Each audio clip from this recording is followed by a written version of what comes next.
në mënyrë sistematike do edukojmë breza të shëndosh.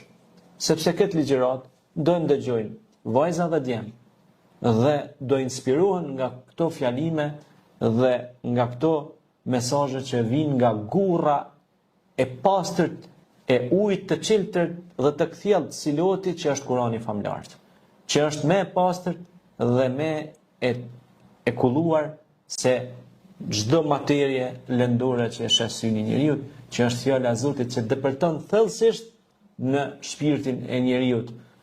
Sepse Zoti tha në Kur'an qad aflaha man zakkaha wa qad khaba man dassaha, ka shpëtuar ai që pastroi vetveten dhe u largua nga gjërat e kota. Prandaj agjërimi ka këtë qëllim ta ruaj rinin e sotme, t'i ruaj njerëzit, që t'i frenoj që të mos ketë trupi anarki. Anarki do thotë shturje. Pra, a ke po shkon dikush me hongër një ushqim, han, s'ka kontroll. A kupton ajo? Pastaj lajmërohet shiqeri,